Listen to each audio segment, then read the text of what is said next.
తలసరి ఆదాయంలో దేశంలోనే తెలంగాణ నెంబర్ 1 గా నిలిచిందని డిప్యూటీ సీఎం భట్టి విక్రమార్క చెప్పారు. వ్యవసాయం, పారిశ్రామిక, సేవా రంగాల్లో స్థిరమైన వృద్ధి సాధించామని చెప్పారు. కర్ణాటక, హర్యానాలను అధిగమించి తెలంగాణ రికార్డు సాధించిందన్నారు. ఇందిరమ్మ ఇల్లు, స్వయం ఉపాధి పథకాలు, వ్యవసాయ అనుబంధ రంగాలకు విరివిగా రుణాలు ఇవ్వాలని బ్యాంకర్లకు సూచించారు.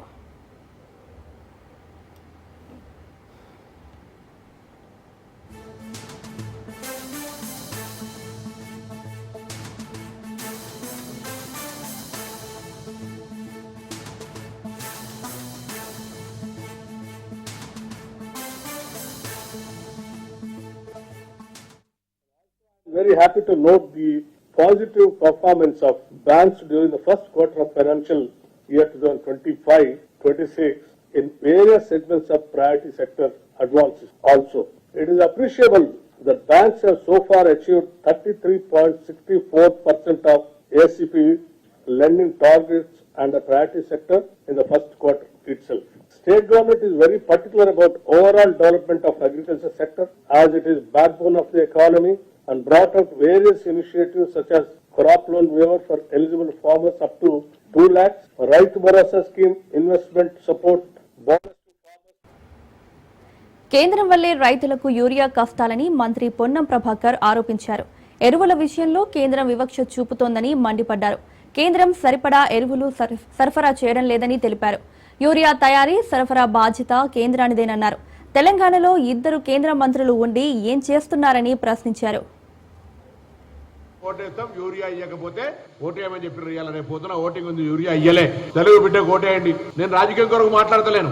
మీరు అంత పెద్ద ఎత్తున ఒక ఆఫర్ ఇచ్చినా కూడా యూరియా సప్లై కాలే. రాష్ట్ర ప్రభుత్వం నుంచి ముఖ్యమంత్రి గారితో సహా అనేక సందర్భాలు మా పార్లమెంట్ సభ్యులు పార్లమెంట్ సాక్షిగా ధర్నా చేసి మంత్రులను గెరావు చేసినా కూడా నేను ఎందుకు చెప్తున్నా అంటే క్షేత్రస్థాయిలో రైతులు ఇబ్బంది పడుతున్నారు. నేను మాజీ మార్కెట్ చైర్మన్ గా సహకార సంఘాలకు సంబంధం ఉన్న వ్యక్తిగా రైతు బిడ్డగా క్షేత్రస్థాయిలో రైతులు పడుతున్న ఇబ్బందిని గమనిస్తా ఉన్నా. వారందరికీ కూడా రాష్ట్ర ప్రభుత్వం నుంచి మీ ఇబ్బందిని గమనిస్తా ఉన్నాం. కానీ మీకు సహకారం అందించడానికి మా చేతిలో ఎరువుల తయారీ ఉత్పత్తి లేదు. మన రాష్ట్రంలో ఉన్న రామగుండం ఎరువుల ఫ్యాక్టరీ ఉద్దేశపూర్వకంగా నిర్లక్ష్యంగా కావలసుకున్న 4 నెలలుగా ఉత్పత్తి కాకుండా చూస్తా ఉన్నటువంటి పరిస్థితి ఉన్నది. మేము డిమాండ్ చేస్తాను రామగుండం ఎరువుల ఫ్యాక్టరీని ఉత్పత్తి చేసి తెలంగాణ రైతులకు ఎరువులు ఇవ్వమని. అది కూడా సహకరించడంలే. ఇవాళ రాష్ట్రానికి రావాల్సినటువంటి 11 లక్షల మెట్రిక్ టన్నులు రావాల్సి ఉంటే 5.20 lakhs మెట్రిక్స్ మాత్రమే వచ్చినది. ఇది ఈ ప్రభుత్వం యొక్క ఎంత పెద్ద నిర్లక్ష్యం జరుగుతుందో ఒకసారి చూడండి. మనందరం కూడా చేయాలి. రైతులు, తెలంగాణలో ఉన్నటువంటి రైతులందరూ భారతీయ జనతా పార్టీ నాయకత్వాన్ని నిలదీయాల్సిన అవసరం ఉంది. కేంద్రంలో ఉన్నటువంటి బాధ్యత గల వ్యక్తులు బాధ్యత రాహిత్యంగా వివరిస్తాను. 8 మంది లోక్సభ సభ్యులు, రాజ్యసభ సభ్యులుగా లక్ష్మణ్ గారు, కృష్ణయ్య గారు ఉండి కూడా 2 కేంద్ర మంత్రులు కూడా ఈ రోజు ఇక్కడ ఎరువుల సరఫరాకు సంబంధించిన పూర్తిగా వైఫల్యం భారతీయ జనతా పార్టీ భరించాల్సిందే. విత్తనాలు లేవన్నా, విద్యుత్ లేదన్నా, ఇంకేదైనా రైతాంగానికి ఇబ్బంది కలిగినా తెలంగాణ రాష్ట్ర ప్రభుత్వం బాధ్యత వహిస్తుంది. కానీ ఎరువులకు సంబంధించి మాత్రం పూర్తిగా తయారు, సరఫరా బాధ్యత కేంద్రందే. ఇవాళ మీద కేంద్రం మీద నేడు ఉపరాష్ట్రపతి ఎన్నిక జరగనుంది. ఎన్డీఏ కూటమి నుంచి సిపి రాధాకృష్ణన్, ఇండియా కూటమి నుంచి జస్టిస్ బి సుదర్శన్ రెడ్డిలు ఉపరాష్ట్రపతి పదవి కోసం పోటీ పడుతున్నారు. ఉదయం 10 గంటల నుంచి సాయంత్రం 5 గంటల వరకు పార్లమెంటు భవన్లోని వసుధ కాంప్లెక్స్ లో పోలింగ్ జరగనుంది. Rajya Sabha secretary general PC Modi returning అధికారిగా వ్యవహరిస్తారు. సాయంత్రం 6 గంటలకు ఓట్ల లెక్కింపు జరిపి ఫలితాన్ని వెల్లడిస్తారు.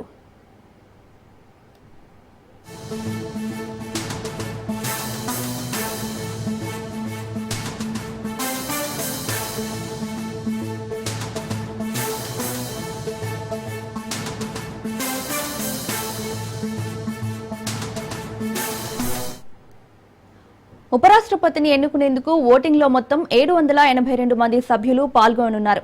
లోక్సభలోని 543 మంది సభ్యులు, రాజ్యసభలోని 233 మంది సభ్యులు, 12 మంది రాష్ట్రపతి నామినేట్ చేసిన సభ్యులు ఓటర్లుగా ఉంటారు. మొత్తం సభ్యులు ఓటింగ్ లో పాల్గొంటే 392 ఓట్లు వచ్చిన అభ్యర్థిదే గెలుపు. చెల్లుబాటైన ఓట్లలో సగానికంటే 1 ఓటు అధికంగా వచ్చిన అభ్యర్థిదే గెలుపుగా పరిగణిస్తారు.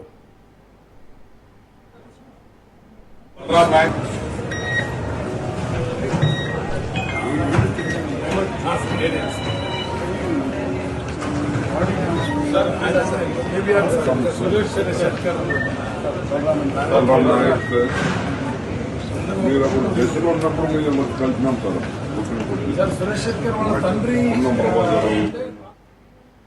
సంఖ్యాబలం పరంగా చూస్తే ఎన్డీఏ కూటమి స్పష్టమైన ఆధిక్యంలో ఉంది. ఉభయ సభల్లోని 781 మంది సభ్యుల్లో ఎన్డీఏకు 425 మంది బలం ఉండగా ఇండియా కూటమికి 311 మంది సభ్యులున్నారు. ఎన్డీఏ అభ్యర్థికి వైసీపీ మద్దతు ప్రకటించడంతో ఆ కూటమి బలం మరింత పెరిగింది.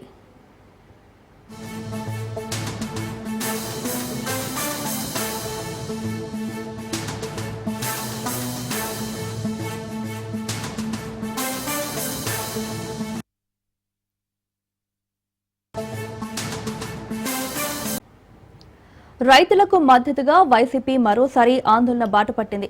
రాష్ట్ర వ్యాప్తంగా రైతుల కోసం అన్నదాత పోరు పేరుతో ఎరువుల బ్లాక్ మార్కెట్ పై నిరసనలకు సిద్ధమైంది. పార్టీ అధినేత జగన్ ఇచ్చిన పిలుపులో భాగంగా రాష్ట్రంలోని అన్ని ఆర్డీఓ కార్యాలయాల ముందు వైసీపీ శ్రేణులు, రైతు సంఘాలు ఇవాళ ఆందోళనలు నిర్వహించనున్నాయి.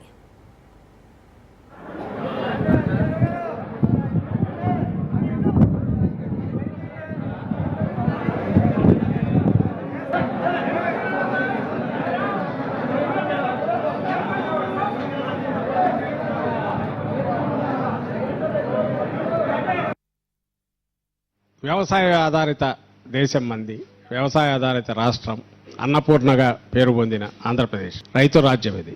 అలాగే రైతులకు అంత పెద్దపీట వేసి గతంలో ఎన్నడూ కనీ విని ఎరుగని రీతిలో ఫార్మర్కు విత్తనం నుంచి విక్రయం దాకా మార్కెట్ వరకు ప్రతి చోట చేదోడుగా హ్యాండ్ హోల్డింగ్ చేస్తూ 5 ఏళ్లలోనే దాదాపు 20 ఏళ్ల డెవలప్మెంట్ తీసుకొచ్చిన జగన్మోహన్ రెడ్డి గారు ఆ 5 ఏళ్ల తర్వాత ఒక్కసారిగా గత ఎన్నికల్లో ఫలితాలు అందరికీ తెలుసు. ఈ కొత్త ప్రభుత్వం కూటమి పేరుతో తెలుగుదేశం పార్టీ నేతృత్వంలో చంద్రబాబు గారి ఆధ్వర్యంలో ఏర్పడిన ప్రభుత్వం ఏర్పడి సంవత్సరం దాటింది. 15 నెలల్లోనే మొత్తంగా 5 ఏళ్లలో నిర్మించిన వ్యవస్థల పరంగా గాని లేదా అన్ని వర్గాల సంక్షేమం రీత్యా గాని వాళ్ళ సాధికారతను పెంచే దిశగా గాని జగన్మోహన్ రెడ్డి గారు చేసిన మార్పులన్నింటినీ విధ్వంసం చేసి ఈ రోజు ఒక అరాచకం మాత్రమే ఉందనడానికి ఎక్కడ తగిలినా అది విద్య కావచ్చు, వైద్యం కావచ్చు, అసలు ప్రభుత్వం అనేది లేదు, అరాచకం తప్ప, లేదా మాఫియా అరాచకాన్ని ఆసరాగా చేసుకొని మాఫియా ముఠాల రాజ్యం నడుస్తుంది.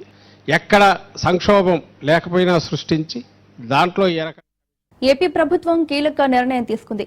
రాష్ట్రంలో పలువురు సీనియర్ ఐఏఎస్ అధికారులను బదిలీ చేసింది. తిరుమల తిరుపతి దేవస్థానం ఈవోగా అనిల్ కుమార్ సింఘాల్ నియమితులయ్యారు. శ్యామలారావును జీఏడీ ముఖ్య కార్యదర్శిగా నియమించారు.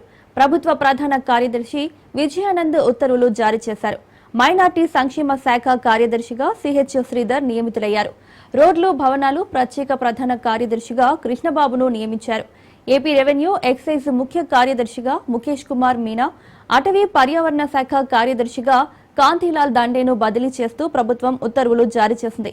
పరిశ్రమలు, కార్మిక శాఖ కమిషనర్గా శేషగిరిబాబు, కుటుంబ సంక్షేమ శాఖ కార్యదర్శిగా సౌరభ్ గౌర్, గవర్నర్ ప్రత్యేక ప్రధాన కార్యదర్శిగా అనంతరాం, ఏపీ భవన్ రెసిడెంట్ కమిషనర్గా ప్రవీణ్ కుమార్ను నియమించారు.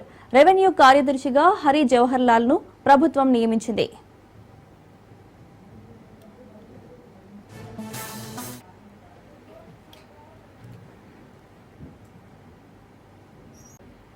శ్రీకాకుళం జిల్లా తండెం వలస రైతు సేవా కేంద్రంలో యూరియాపై రైతుల అవగాహన సదస్సు నిర్వహించారు. ఈ కార్యక్రమంలో మంత్రి అచ్చెన్నాయుడు, ఎమ్మెల్యే శంకర్ పాల్గొన్నారు. రాష్ట్రంలో ఎరువుల కొరత లేదని అచ్చెన్నాయుడు తెలిపారు. ఖరీఫ్ కి 3 దశల్లో అవసరమయ్యే యూరియాను ప్రభుత్వం 3 విడతల్లో సరఫరా చేస్తుందన్నారు. యూరియా అందదేమో అని ఆందోళన చెంది మొత్తం ఈ సంవత్సరానికి కావలసినటువంటి యూరియా అంతా స్టాక్ వేసుకుందామని ఒక ఆలోచనతోనే ఈ సమస్య వచ్చిందని చెప్పి మీ అందరికీ తెలియజేస్తున్నాను. ముందుగా రాష్ట్ర రైతాంగానికి, ఈ జిల్లా రైతాంగానికి వ్యవసాయ శాఖ మంత్రిగా స్పష్టంగా తెలియజేస్తున్నాను, యూరియా గురించి ఏ ఒక్క రైతు కూడా ఆందోళన చెందవలసినటువంటి అవసరం లేదు లేదు లేదు అని తెలియజేస్తున్నాను. కానీ రైతు సోదరీమణులు, మా వ్యవసాయ శాఖ అధికారులు చెప్పిన విధంగా మీరు పాటించవలసినటువంటి అవసరం ఉంది. మనందరికీ ఒక ఆలోచన, యూరియా విపరీతంగా వేసేస్తే పంట విపరీతంగా వచ్చేస్తుందని ఒక ఆలోచన ఉంది. నేను తప్పు పట్టడం లేదు. దానికి మనం మార్పు చేయవలసినటువంటి అవసరం ఉందని చెప్పి ఈ సందర్భంగా తెలియజేస్తాను. చర్లపల్లి డ్రగ్స్ తయారీ ఫ్యాక్టరీని క్షేత్రస్థాయిలో పరిశీలించి 24 గంటల్లోగా సమగ్ర నివేదిక సమర్పించాలని అధికారులను మంత్రి జూపల్లి ఆదేశించారు. డ్రగ్స్ సరఫరా చేస్తున్న నెట్వర్క్ మూలాలు హైదరాబాద్లో బయటపడ్డ నేపథ్యంలో కేసు వివరాలను మంత్రి అడిగి తెలుసుకున్నారు. చర్లపల్లి పారిశ్రామిక వాడలో ఓ ఫ్యాక్టరీలో డ్రగ్స్ తయారీ ముడి పదార్థాలను మహారాష్ట్ర పోలీసులు స్వాధీనం చేసుకున్నారు. ఇంత జరుగుతున్నా ఎక్సైజ్ శాఖ ఏం చేస్తోందని అసంతృప్తి వ్యక్తం చేశారు. భవిష్యత్తులో ఇలాంటివి పునరావృతం కాకుండా చర్యలు తీసుకోవాలన్నారు. ఏర్పాటు చేస్తాను. ఈ మధ్య కాలంలో మీరే చూసిండ్రు, మిస్ వరల్డ్ ను కూడా అంటే టూరిజం ప్రమోషన్ లో భాగంగానే మన కల్చరు ఉట్టిపడే విధంగా, సంస్కృతి ఉట్టిపడే విధంగా మిస్ వరల్డ్ కార్యక్రమం ద్వారా ప్రపంచానికి చాటి చెప్పడం జరిగింది. మన రాష్ట్రంలో నిర్వహించేటువంటి పండుగల యొక్క విశిష్టత, మన సంస్కృతి ప్రపంచాన్ని ఆకర్షించే విధంగా ముందుకెళ్ళేటువంటి కార్యక్రమం చేస్తూ ఉన్నాం. మా యొక్క నూతన పర్యాటక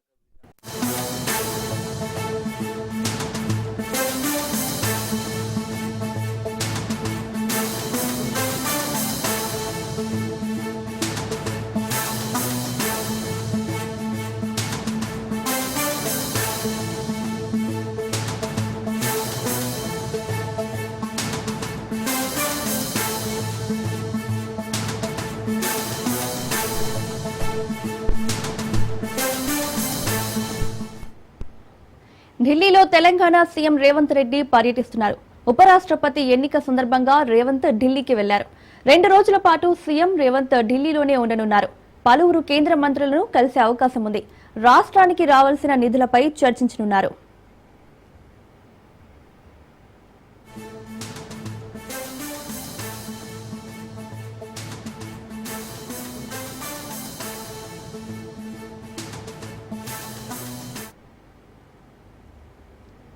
ఢిల్లీలో తెలంగాణ సీఎం రేవంత్ రెడ్డి పర్యటిస్తున్నారు. ఉపరాష్ట్రపతి ఎన్నిక సందర్భంగా రేవంత్ ఢిల్లీకి వెళ్లారు. 2 రోజుల పాటు సీఎం రేవంత్ ఢిల్లీలోనే ఉండనున్నారు. పలువురు కేంద్ర మంత్రులను కలిసే అవకాశం ఉంది. రాష్ట్రానికి రావాల్సిన నిధులపై చర్చించనున్నారు.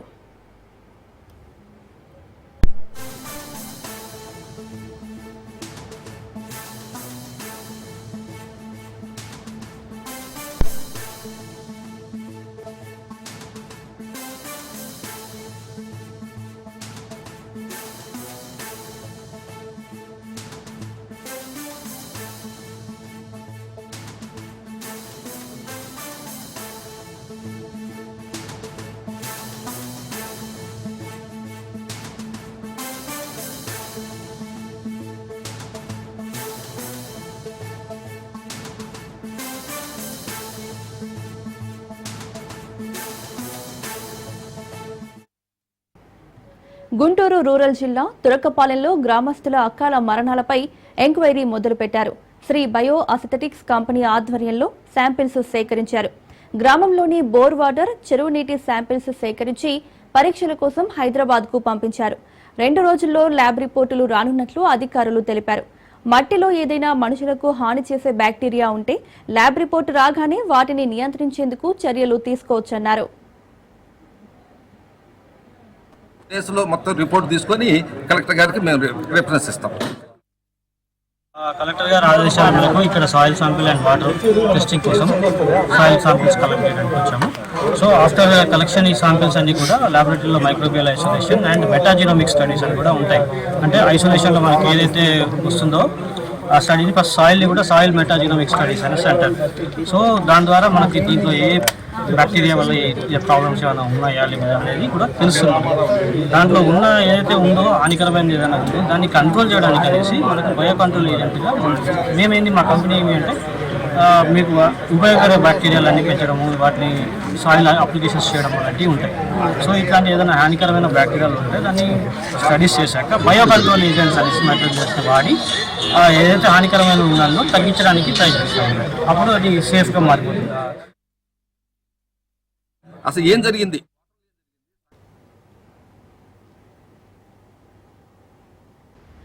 మూసీ పునరుజ్జీవ పథకంలో కీలక అడుగు పడింది. మూసీ పునరుజ్జీవం పనులను సీఎం రేవంత్ రెడ్డి ప్రారంభించారు. 7,360 కోట్ల వ్యయంతో ప్రభుత్వ ప్రాజెక్టును నిర్మాణ పనులను చేపట్టింది. మొత్తం 2 ఏళ్ల కాల వ్యవధిలో ప్రాజెక్టును పూర్తి చేయాలని నిర్ణయం తీసుకున్నారు. మూసీ పునరుజ్జీవం పథకంలో భాగంగా ఉస్మాన్ సాగర్, హిమాయత్ సాగర్ చెరువులను మంచినీటితో నింపేలా పథకం రూపకల్పన చేశారు. హైదరాబాద్కు 20 టీఎంసీల గోదావరి నీళ్లు తరలించాలని ప్రభుత్వం నిర్ణయం తీసుకుంది.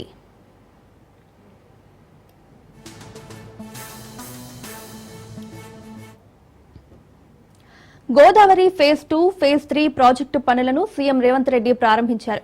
హైదరాబాద్ తాగునీటి అవసరాలకు 17.5 టీఎంసీలు కేటాయించారు. మూసీ పునరుజ్జీవనానికి 2.5 టీఎంసీల నీరును కేటాయించారు. గోదావరి డ్రింకింగ్ వాటర్ స్కీమ్ కు గండిపేట దగ్గర సీఎం రేవంత్ రెడ్డి చేతుల మీదుగా శంకుస్థాపన చేశారు. ప్రాజెక్టు ఖర్చుకు అవసరమయ్యే నిధుల్లో 60% నిర్మాణ సంస్థలు భరించనున్నాయి. 40% ఖర్చును జలమండలి సమకూర్చనుంది. జలమండలి ఆధ్వర్యంలో ఏర్పాటు చేసిన 16 జలాశయాలను సీఎం రేవంత్ రెడ్డి ప్రారంభించారు.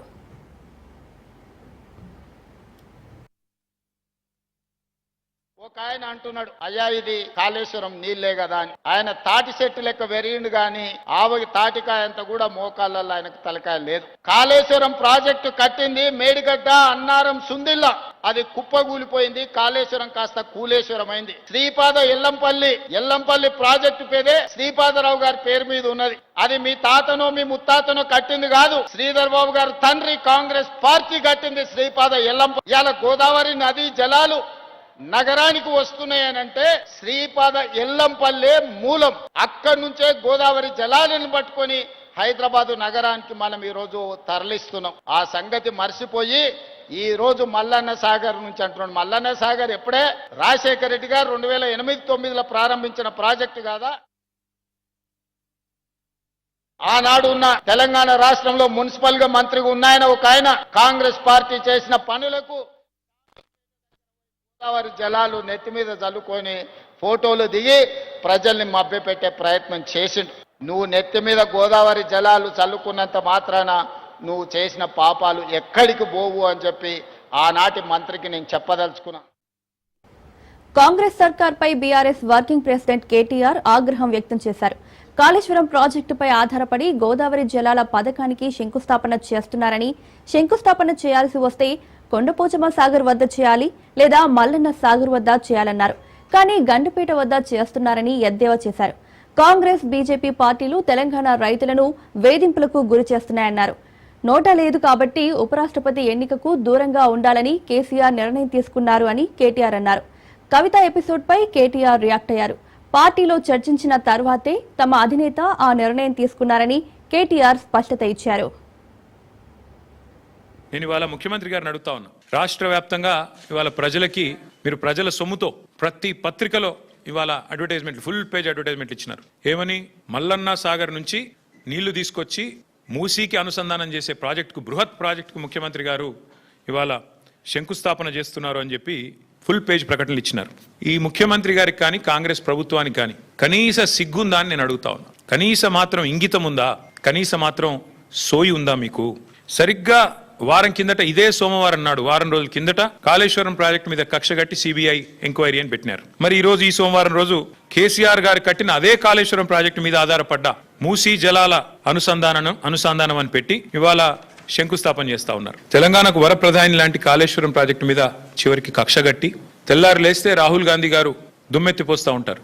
బీజేపీ జేబు సంస్థ సిబిఐ, బీజేపీ జేబు సంస్థ ఐటీ అంటూ తెల్లారు లేస్తే కాంగ్రెస్ పార్టీ జాతీయ నాయకత్వం జాతీయ స్థాయిలో సిబిఐ అంటేనే అది జేబు సంస్థ బీజేపీకి అని చెప్పి దుమ్మెత్తిపోస్తూ ఉంటారు. కాళేశ్వరం ప్రాజెక్టు మీద ఈ ముఖ్యమంత్రి గారికి ఎంత కక్ష అంటే చివరికి ఏ సిబిఐనైతే రాహుల్ గాంధీ గారు అనునిత్యం తప్పుపడుతూ, ద్వేషిస్తూ ఇది బీజేపీ జేబు సంస్థ అని మాట్లాడతారో, చివరికి ఆ కాళేశ్వరం ప్రాజెక్టు మీద ఇక్కడ ఏమీ లేదు, కొండను దవ్వి ఎలక కూడా పట్టలేదు కాబట్టి 22 నెలలు మరి టైంపాస్ చేసి కోట్ల రూపాయలు తగలబెట్టి కాళేశ్వరం కమిషన్ అని పెట్టి పీసీ ఘోష్ గారి కమిషన్ వేసి కొండను దవ్వి ఎలుకను కూడా పట్టలేని పరిస్థితుల్లో కొత్తగా మళ్ళీ సిబిఐ కప్పచెప్తున్నా అని ఒక కొత్తగా నాటకానికి తెరదీసినారు. కాళేశ్వరం కొట్టుకపోయింది, కాళేశ్వరం ఇదైంది అదైంది అని దిక్కుమాలిన మాటలు మాట్లాడిందే మీరు.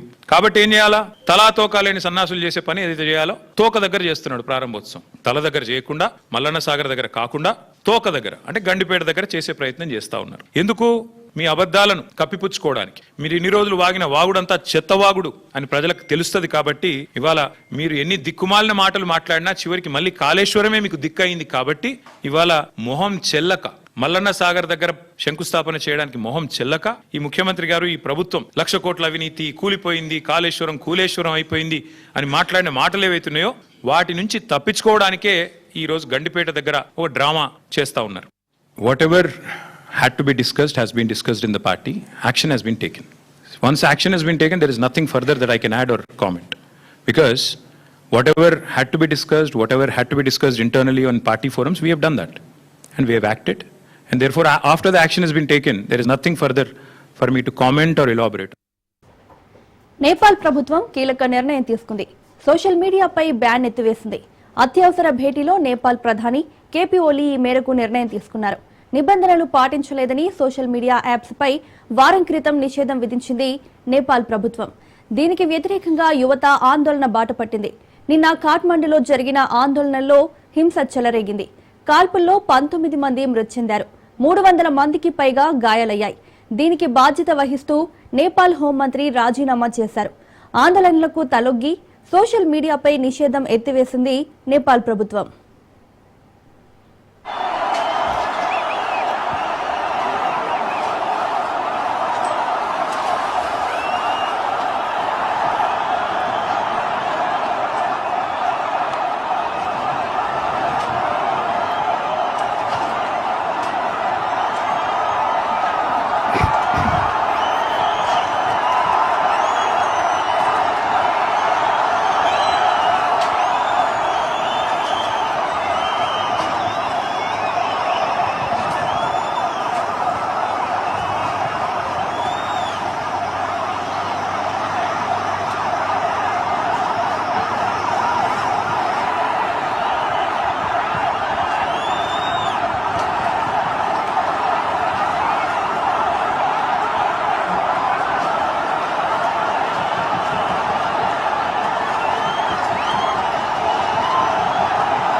సోషల్ మీడియా వేదికలపై ప్రభుత్వం విధించిన నిషేధం నేపాల్ను రణరంగంగా మార్చింది.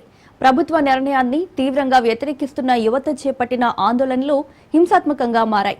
రాజధాని కాఠ్మండూలో జరిగిన నిరసనల వల్ల సందర్భంగా పోలీసులు జరిపిన కాల్పుల్లో 19 మంది ప్రాణాలు కోల్పోయారు. ఈ ఘటనలో మరో 300 మందికి పైగా గాయపడడంతో దేశవ్యాప్తంగా తీవ్ర ఉద్రిక్త పరిస్థితులు నెలకొన్నాయి. ఘటనల నేపథ్యంలో నేపాల్ హోంమంత్రి రాజీనామా చేశారు. రాజీనామా లేఖను పీఎంకు పంపించారు.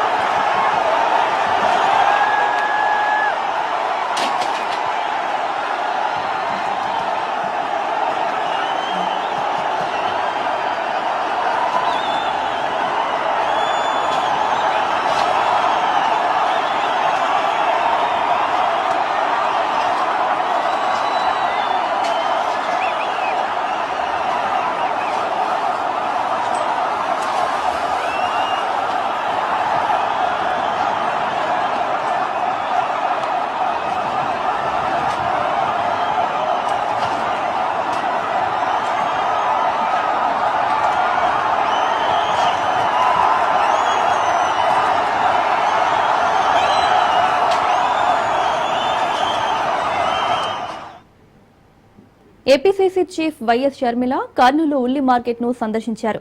గిట్టుబాటు ధరపై రైతులతో చర్చించారు. ఉల్లి రైతులకు పెట్టుబడి కూడా దక్కడం లేదని షర్మిల విమర్శించారు.